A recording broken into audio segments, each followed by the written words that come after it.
Bismillah ar-Rahman ar-Rahim. Assalamu alaikum wa rahmatullahi wa barakatuh, and welcome to another episode in the series The Cross Questioned. And today we're going to look at why the body was anointed. When this body is lying in the tomb, why do they come and anoint the body? Now granted, it must have been a custom to apply certain spices and perfumes to a dead body when the person dies, as it is custom amongst the Jews and even Muslims to put some sweet smelling fragrance, like wash the body and make sure it doesn't have any bad smell on it, clean the body, and then maybe put a fragrance of some sort on it. Now, the issue that I have with the anointing of the body is that if we go according to Christian mathematics, we're not going according to our mathematics. I'll give you our mathematics after Christian mathematics. Christian mathematics, it's like the sign of Jonah. 3 days and 3 nights was Jonah in the belly of the whale. 3 days and 3 nights will the Son of Man be in the ground, all dead. So let's first look at the Christian mathematics. Christian mathematics, it's been 3 full days and 3 full nights. The smell of the body would be everywhere. The body would not be freshly smelling. It would start to have decayed. It would have not been smelling nice. Yet they were only going to come 3 days later to put perfumes and spices on. Not possible, not likely, never happened. It's not a custom. The Jews would not even touch a dead body once it had been dead for so long. So it's not going to happen, never happened. If we go according to real counting, what the rest of humanity does, not Christian counting, but everybody else in the world has different maths, it was 1 day and 2 evenings that they came back. Even then, 1 day and 2 evenings, they would still not have touched the body, because it's something they would not have done. The body would have already started to become not touchable. You had only one opportunity to do it. That's once the body had died, cleaned it, preserved it, and that's it. Done. So these religious women were particular in observing the Sabbath. If they were not particular in observing the Sabbath, they would have come the next day, which would have been Saturday. Or they would have been there that Friday night and would have dressed the body. So we know that these women were religious people. They would not have defiled themselves by handling a dead body, especially one that was already going through, as they thought, a putrefying state. Not ever going to happen. Never. I can tell you now, those of you who are trying to pull the wool over people's eyes and say that they came back 3 days later or 1 day and 2 nights later like the rest of the world counted, they would not have touched that body. That's the end of the argument. There's no more to the argument than that. Joseph and Nicodemus, Joseph of Arimathea and Nicodemus, had already applied ointment to the body, as we already saw previously in the episodes. They had already used a pound's weight of myrrh and aloe on the body already. So what's the purpose of applying more onto the body, especially one that would have been already putrefying, one that already started to decompose? No one had ever, and no one has ever, in Muslim custom or in Jewish custom, applied more ointment onto a corpse 3 days later or 1 day and 2 nights later. It has never been a custom, never will be a custom, never was a custom. And it was because perhaps they knew, and this is where we come with a more likely scenario. We are not saying we agree with this. We don't even believe this. In fact, none of us believe this. But it is more likely from the text than the explanation you have given, that Christians give in their explanation of this, that the body was alive, they knew it was alive, so they had already put ointment on the body with myrrh and aloe on the Friday evening. So they came to put more dressing onto the wounds to restore this body. And so they had bought more ointments to heal the body. There is no other reason that can possibly be explained that they would still bring other ointments and other treatments to the body, unless they expected to find the body still there to anoint it more so that it could heal more. This is the only explanation. The one that you are offering doesn't have bearing in history. It doesn't have bearing in any form of any experience in the past, present, or future in Jewish custom. But like we said, we do not agree with this. This is just a better explanation from the text than the one that you are offering. What about the unused ointment that is spoken about. Remember when we have the two accounts of Jesus, the oil that has been poured and given to him to wash his feet. One is washing his hair, the other one says washing his feet. And you can read that in John chapter 12, verse 3 to 7. And the other one is found, the other opposing view, in Mark chapter 14, verse 3. In John's Gospel, it says that Mary took a pound of ointment and other spices and ointments and oils, costly, it says, very costly, and she washes or anoints his feet. And so this is the story, and Jesus says to her, keep this for the day when I am buried, when I die, and you can anoint me with it. This is what he says. So don't use that ointment. Don't waste all the ointment. Keep some of it for the day that I am buried. That's what he says. Yet, when we read Mark's version, Mark says it wasn't his feet that were anointed, but in fact, he washes his hair. So the one says it was the feet, the other gospel says washes his hair. So it's not that the story about her wiping the feet with hair. He anoints the feet, other one anoints the hair. So they both speak about these expensive ointments that were kept. Both talk about the expensive ointments. Both say that these ointments were costly. Both accounts say that people there were disgruntled about the fact that there was such a waste on using these expensive ointments, and they should rather be kept for the poor and given to the poor, and the money used for the sick and the needy and the poor.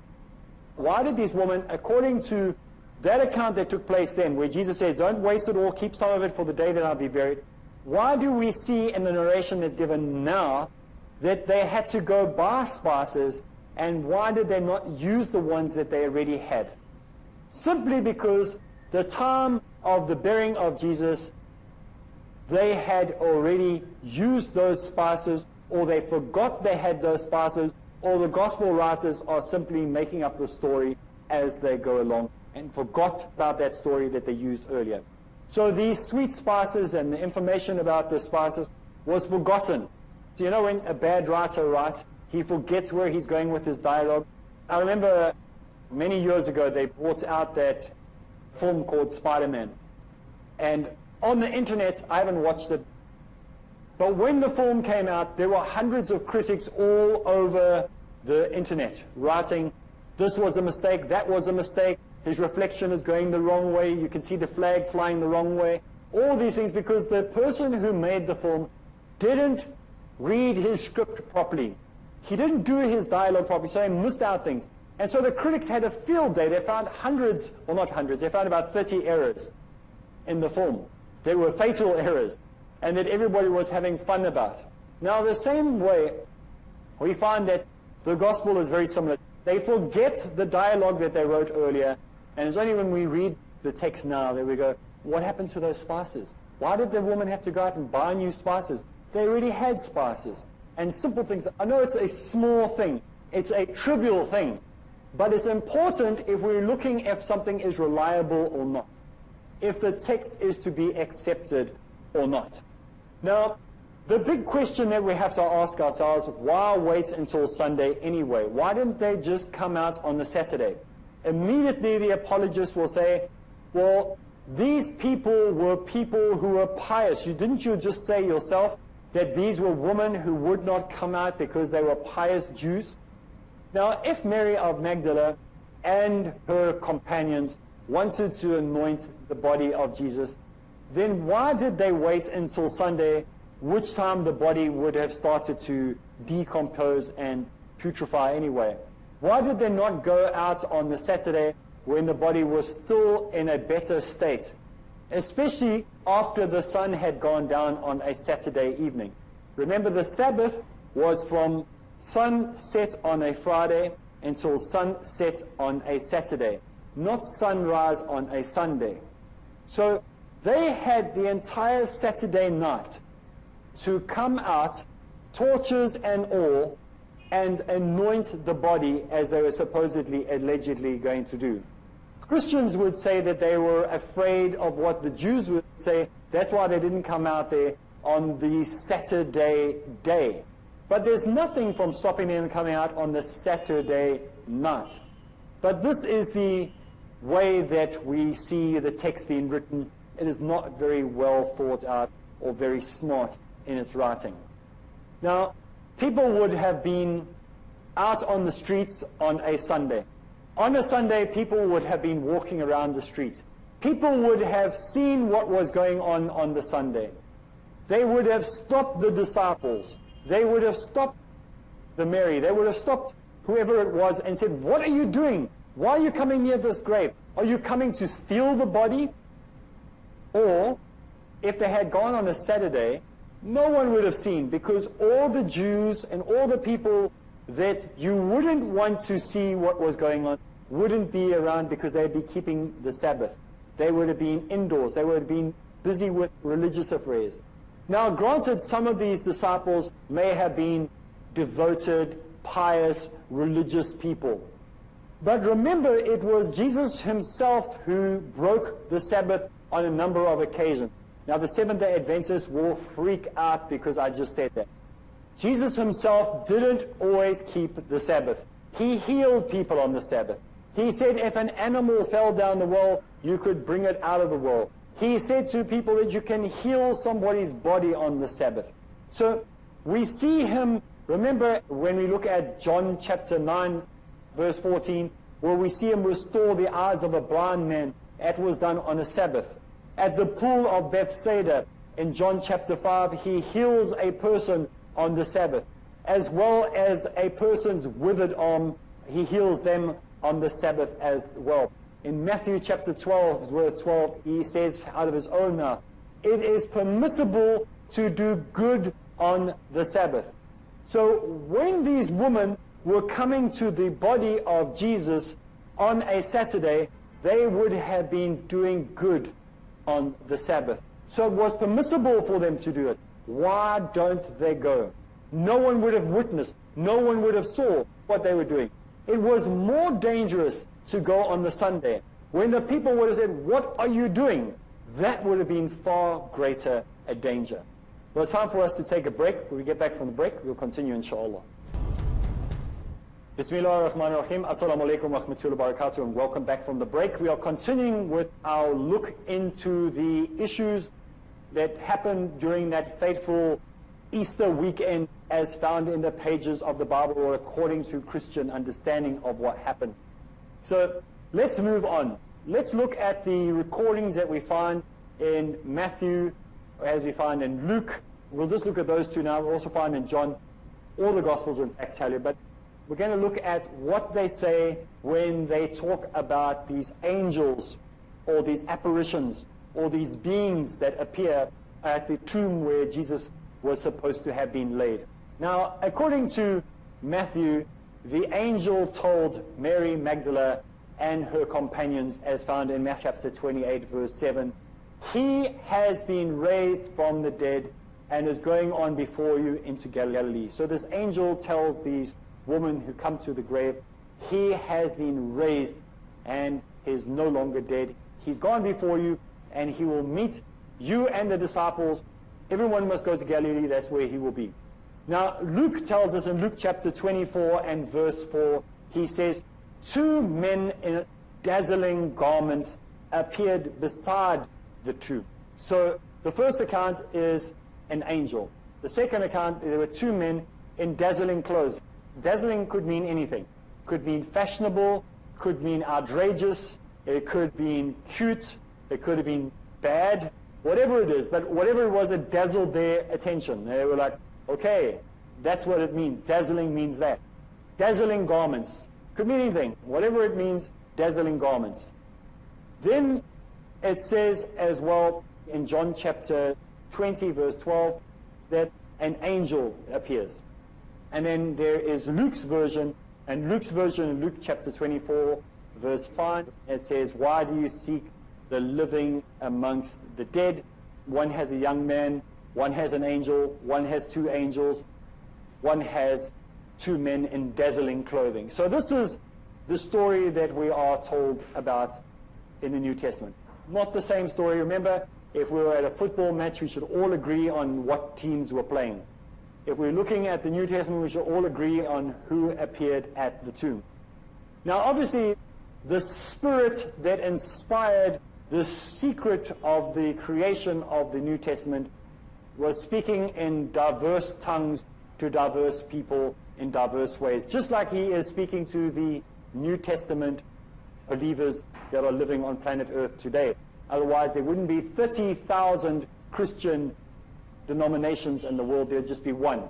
So obviously the spirit that was talking to inspire the New Testament of Matthew, Mark, and Luke, and John is the same spirit that's talking to the church today, and that's why there are 30,000 different denominations, and in those denominations there are denominations. So there are splits within splits. So Mary Magdalene, the lady with the 7 devils that we spoke about earlier, must have imagined these angels and thoughts of these angels and said, like, well, now that these angels have appeared to me, I should tell the rest of the disciples. Either she really saw them, or she had a vision, or she dreamt the whole thing up. She must have been very, very sure that when she tells the disciples, that these disciples will listen to what she says, and that they must go to Galilee and they must meet Jesus there. She already knew of this Galilee rendezvous because she had been told before the disciples met Jesus in his post-resurrected body, according to what we see in the text. So there was no need for more confirmation in this, because already she knew what she must tell them. So she tells the people, and of course they don't believe anything that she has. And it says that none of them believed what she had to say, and they didn't believe that she was in her correct senses. So this is a story that we have. All of the disciples at this point are doubters, not just Thomas. You know, often we say people were doubting Thomases.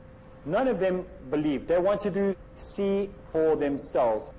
Now, this same Mary of Magdalene, she was known to be a woman who had these 7 devils that had been driven out of her.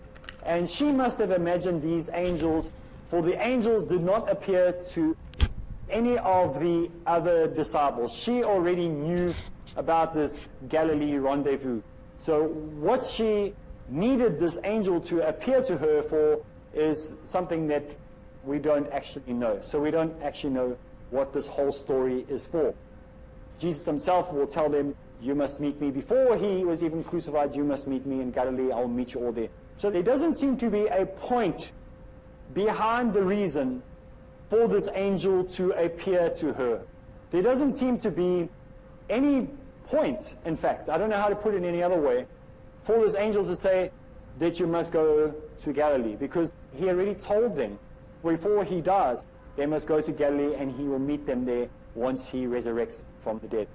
And like I said, it is not only Thomas who was one of those particular people who said, I will not believe until I can verify the facts myself. The disciples are exactly the same way. They did not believe. They thought everything these women said was nonsense.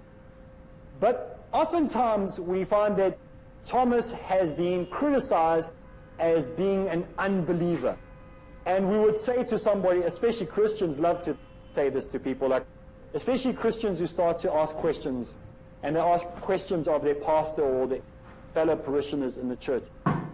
The parishioners will say to that person, don't be a doubting Thomas, you must have faith and believe. Now Thomas, like the disciples, like you, dear Christian, who is asking questions now and doubting Christianity, you are not doubting, you are pragmatic. This is what you are supposed to be doing. A religion that tells you to blindly believe without any evidence or substantiating facts behind it, either from the text or from external sources that agrees with the text, or with science, or with mathematics, or with biology, or with economics, then that religion is a religion that you should not be following, because that's a religion you're having to follow by blind faith. We are not supposed to be blind. We are supposed to have our eyes wide open. And this is the wonderful thing about the Quran. If you take it to a scientist, he goes, that makes scientific sense. If you take it to the mathematician, he says that makes mathematical sense. If you take it to the biologist, he says that makes biological sense. If you take it to the atheist, he says that makes sense. If you take it to any of the sciences, whatever law, legal, whatever you can think of, I can't even think of them wrong, all of them will look at it and say, that makes sense. The Bible does not make sense through science, does not make sense through biology, does not make sense through mathematics ever, doesn't make sense through law, doesn't make sense through anything that you look at it except through the eyes of Christianity. Because the eyes of Christianity say, we cannot prove it, you have to believe it by faith. And that's the only way the book makes any sense. It cannot handle scrutiny of science at all. Definitely none of the others that I've mentioned it can handle the scrutiny of. That's why we tell you, brothers, sisters, friends, doubters, pragmatists, look at the Quran. Not because I am telling you. We're not trying to steal people from Christianity and pull them over to Islam. Islam is a belief system based on facts. It's a belief system based on things that are credible, that can be seen and put under a microscope and analyzed and tangibly seen to be a bearing on reality. It's a common sense belief system. It's not a uncommon sense religion. So it's something that no matter how you look at it, it will still come out the exact same way.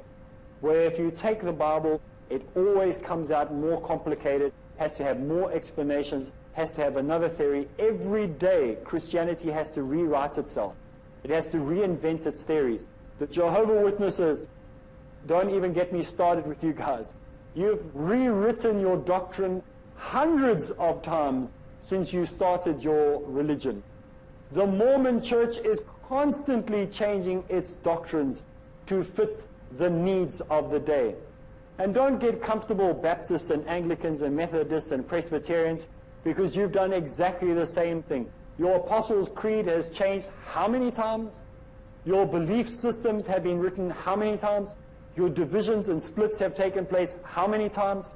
So this is a book that you can look at, and you could pick up the writings of the scholars 1,000 years ago, 500 years ago, 300 years ago, 200 years ago, about the Quran. All of those guys, you put all their writings together, they'll all have the same thing to say about the Quran.